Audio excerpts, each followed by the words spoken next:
All right, we're gonna get this thing rolling. Get this thing rolling. Let's check out this press conference. I'm a little late, so we're gonna make sure we get it just right though. It's already pops up. Perfect.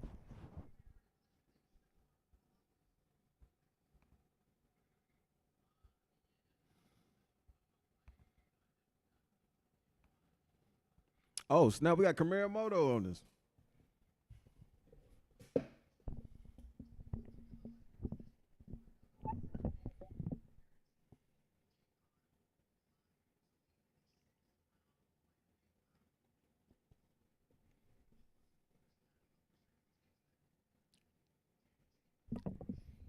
Danny Jacobs, legend.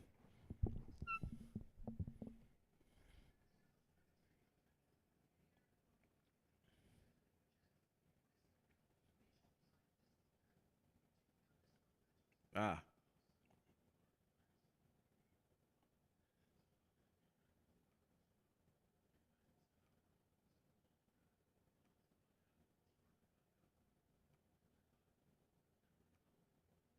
all right. Let's see. We're gonna get everything up to par.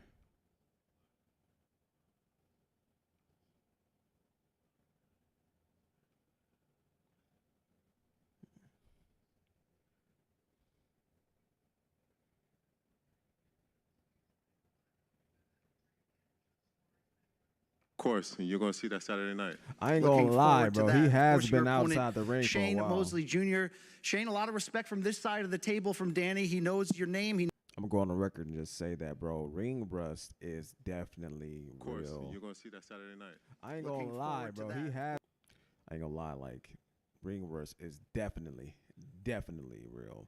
I haven't sparred in months, and I'm pretty sure if I would have just to hop back into it, man, I will get my ass kicked. I appreciate the opportunity and the challenge. You can't get better if you don't put yourself up against adversity and challenges and things like that. And this is a huge challenge for me. When was You the know what I last mean? time Danny Jacobs I fought? appreciate him for that. And when it came about, Wow, I did not. First, hold on, wait. Danny Jacobs is 37 years old, man. He's on the tail end of his career. Um, he could potentially have John Ryder. His last fight was in February 12th of 2022. Ooh. but you know, you're campaigning as a middleweight. I don't care. You don't get opportunities like this. Yes. Are you going to be able to pause that wow factor of facing, a legend in his own right in Danny Jacobs and going in there and getting that? Well, listen. So the thing is this, right? You take everything that you are, like all energy or anything is, right? It can come as nervousness. It can come as like excitement. You just take all of that. It's all energy, the usable energy, and you use it, right? So whether it's not good or bad, you just use that energy. So the energy that I have, the woof, is the energy I will be using, right? And if nervousness comes about, that's what I will be using, right? You use all that energy. And I've learned some of that from being a veteran. There you go. There you go. Well, you've made a nice run of late. 21-4 overall, 12 KOs, 4 straight wins, stoppages last year of Dimitri Ballard and Joshua Conley. Has there been a turning point in your pro career where you figured it out, where it got easier? Because, like I said, you seem to be doing the best work of your career up to this point. I love boxing. So when you love something that you do, right, you just want to keep on getting better, keep on proving yourself, and that's what I am doing. Some people get to this point and, want to give it up because they don't love it anymore. They don't have the same desire anymore. But I would like to say that all the people around me, all my team, my wife, everybody supports what I do. They help me to love it, and that's why I'm still going. There it is. There it is. Danny, we're so excited to see you back. Man, But X's and O's wise, what type of matchup is this? Man, I ain't gonna lie. What he just said was absolutely true, bro. Like, I remember, I remember the day I had to sit. My coach sat me down, and we began discussing my boxing career, and doing pretty good. And he came to me. He told me, he was like, "Listen, pull me to the side. he told me, he was like, man, listen, man, I know that you want to have a great career in boxing. I know you'll do great.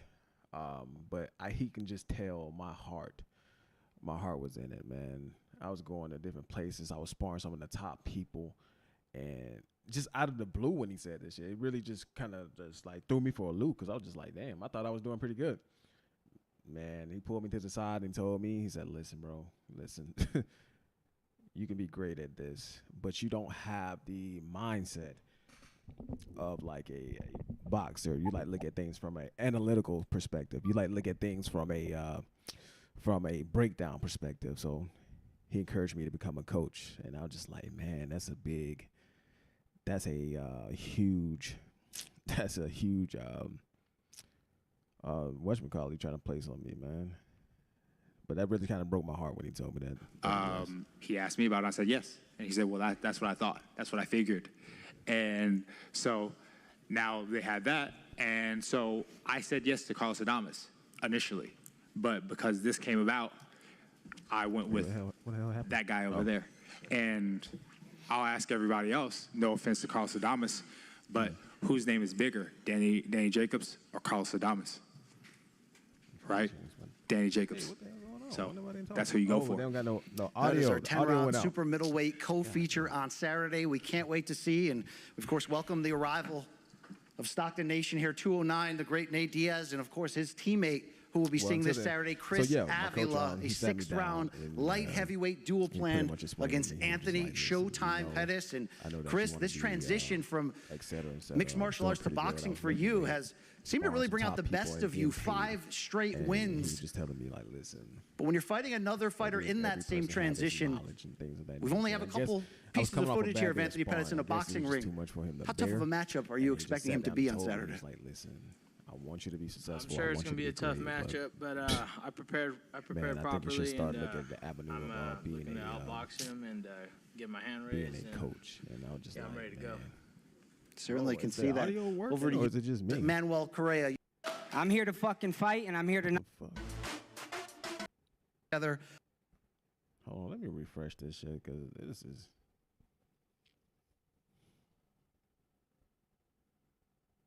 Nobody knew that healthcare could be so complicated. Trump was a failure on healthcare. Hundreds of thousands of Black Americans lost health care insurance. We cannot go back. Biden and Harris have expanded coverage for Black families. Joe Biden is getting the job done. Thousands of Black Americans. I'm a golden boy this year. My name is Fred Curley, and I compete in the 100 and 200. I like competing. I'm a competitor. It means a lot to have Team USA across my chest. Everybody wearing scams on Team USA. Entering this one? Oh yeah, bro. You know, I fought Nate here at the Honda Center, so I know what to expect, bro. It's you know, it is what it is. We are here to put on a show Saturday night, and that's all I'm focused on. Chris, to close with you, huge opportunity. How much in your mindset is that opportunity of not just getting the win, but like Anthony said, stealing the show, being part of the fight of the evening? Yeah, it is a good opportunity. He had a good career, and he's an ex-champion UFC, and Oh, there you go. good opportunity, and look forward to taking advantage of it and getting my hand raised and moving on to the next opponent and keep Sorry going. about that. I don't know what just Thank happened. you so much. Super Can't wait weird. to check out that fight Super this weird. weekend. But we're here, Super, of course, super weird. largely for this great main event. 10 rounds, light heavyweights.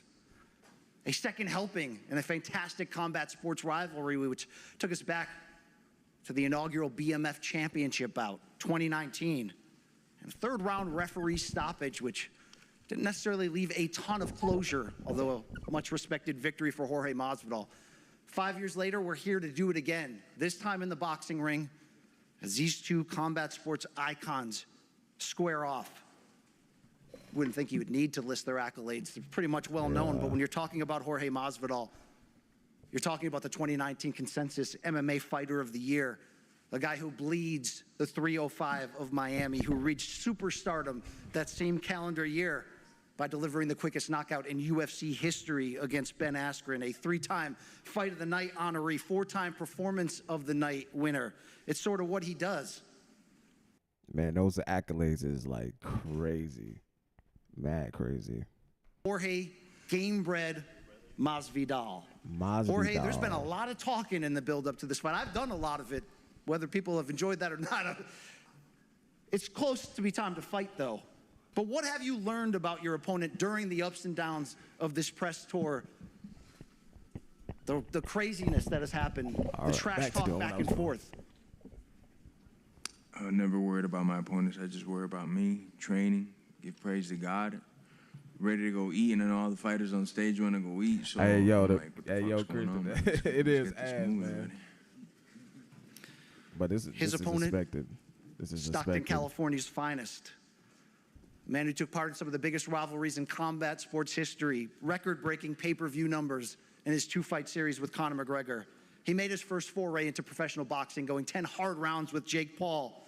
But he's been around boxing gyms and boxing legends, getting great work for so many years. Nate Diaz. Nate, so great to have you back. Like we said, final time, we've got to get up here and share some of these words to help sell this fight on Saturday. But boy, have you guys given us a lot to sell, a lot of heat back and forth between the two of you and your respective teams. What does that mean, if anything, in terms of Saturday's fight, the heated nature of the bad blood between the two camps?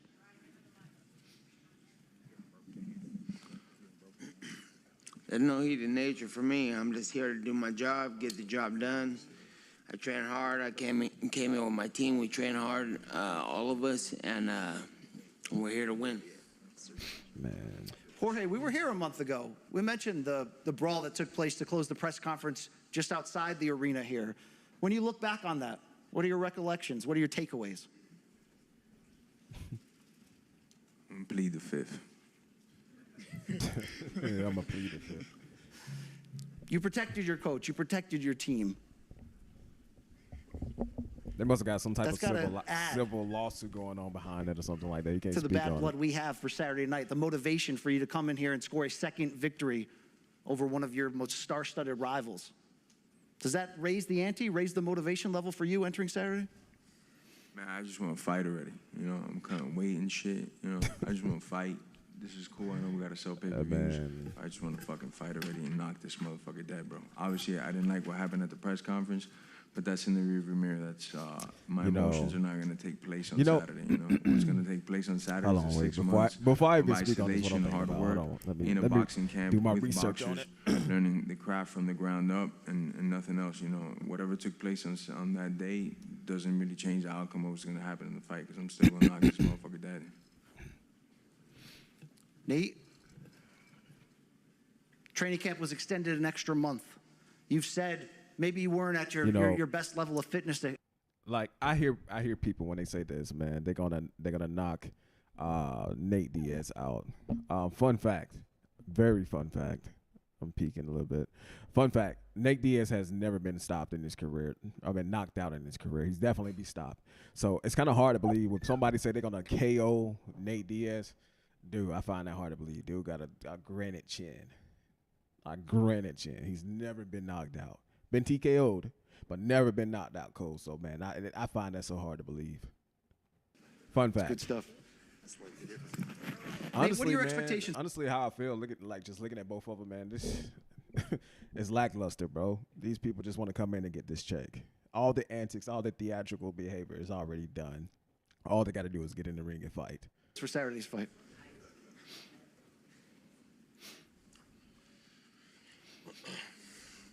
I came here to win. How are you going to do that? How fuck would you do it? I'm big on talking into microphones. I don't really put on the gloves too often. You're the expert here, Dave. By any means.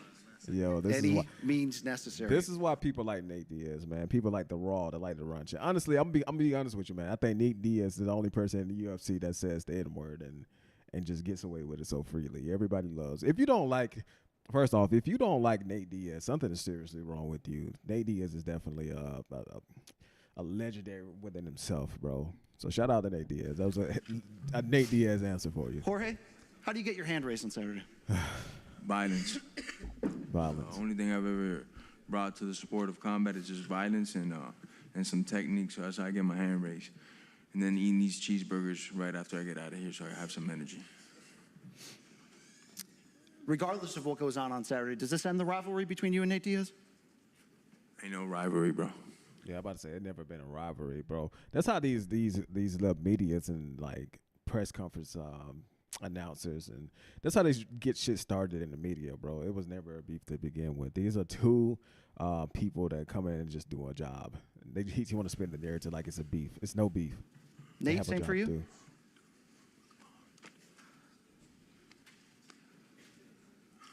You gonna piss these fighters off, but everybody here wanna go eat already, man. All right. Enough time for talking. Man. Seems like about time to match these great fighters up.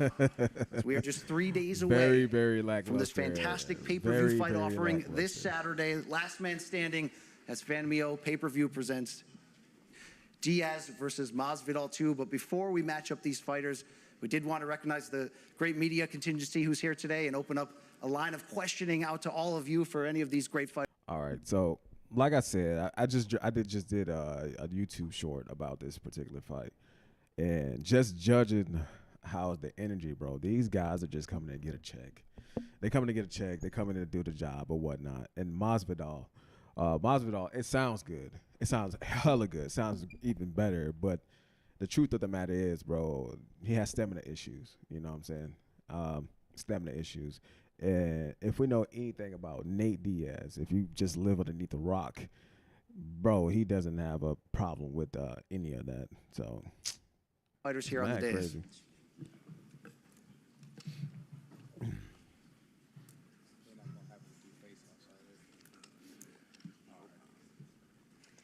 Hi, Adriana Noriega with ABN Sports and Fox Deportes. Want to have a question for Sean Garcia. Sean, we have seen this fight be very cordial, very respectful, all up until today, with Amado saying, well wishes to your mother and everything. But something has switched, something clicked. Is it just because we're a few fight days away, and how are you visualizing everything up until fight night? Yeah, I guess. To the point of this, the energy. man. Nate Diaz and Masvidal, they are two legendaries within his name. They're two legendaries. So their past records speak for themselves. They don't have to get up here and then just do all this theatrical stuff because they already done that. The fight has already been sold to who it needs to be sold to. So at the end of the day, I can see why they have a very nonchalant, lackluster approach to this press conference, because at the end of the day, those two names, Nate Diaz and Masvidal, them names are gonna live on.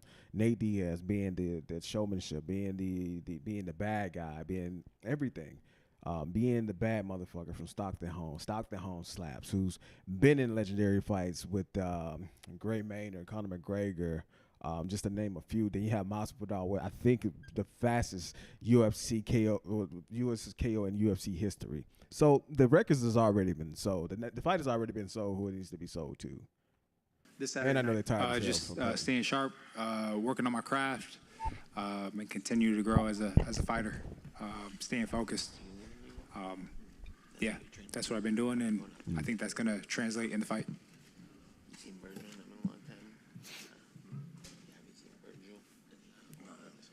Is that Neon? Go ahead. Hello. Hi, nice to meet you guys.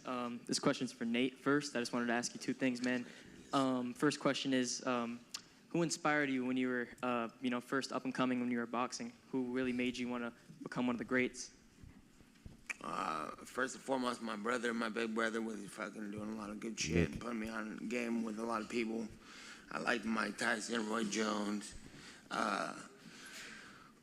Oscar De La Hoya, Ricardo Mayorga, Fernando Vargas, and all those guys, and shit, everybody. There's too many. Bro, names. if you're not accustomed to how Nate Diaz amazing, talk, man. you That's would amazing. swear he just have CTE. Second But question that's just I how have for he you talk. today, man, is when you do get knocked out, are you going to retire?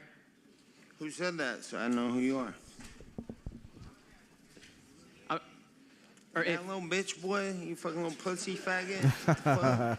if you do. I don't know what's gonna happen. I'm gonna be watching. I'm excited to see both sides, but I'm gonna kick you in your fucking leg, motherfucker. He said when you get knocked out. This is what happened. P.S. Fuck you. I have a lot of respect for everyone, man. It's just I want to see a great fight. Fuck you.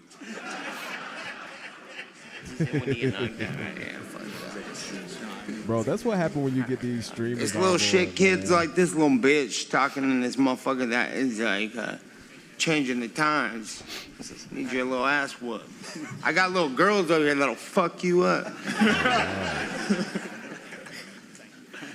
See, this is what happens when you just give everybody a platform, man. The streamers are the new dictators of how people feel about you.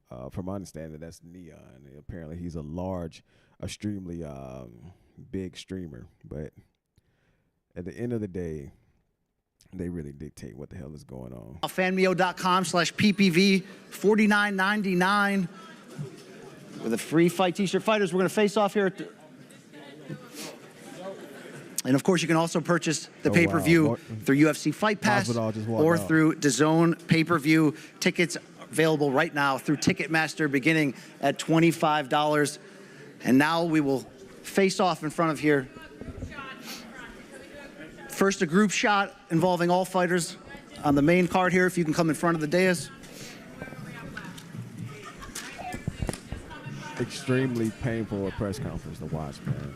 It's like no fighter wanted to be there. Like, honestly, I'm gonna be honest with you. If Jorge Masvidal and Diaz didn't promote this fight, nobody would know about it.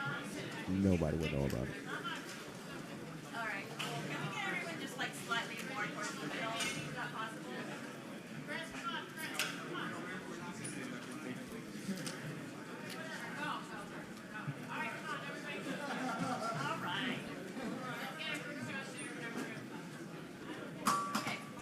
Yeah, it looks like no fighter wants to be there. All right, so just a little quick little stream or whatnot. Nevertheless, terrible, horrible, very lackluster. Hold on, wait. I don't even think Nate Diaz there no more. Nate Diaz even left alive. Left it. Terrible, horrible, very. Even Nate Diaz just left. All right, so pretty much there was a press conference. Nobody wants to be there, but I said I'll just do a quick stream. Yeah, that was the end of the press conference. Very lackluster, very horrible. But like I said, the pay-per-view or whatever how they presenting this, the pay-per-view has already been sold to who it needs to be sold to. You know what I'm saying? So at the end of the day, their name speaks for themselves. Their stats speak for themselves. Their character, who they've done, and what they've done for the sport of UFC. So it's already been sold. Anyways, I'm going to go ahead and end this. Yeah.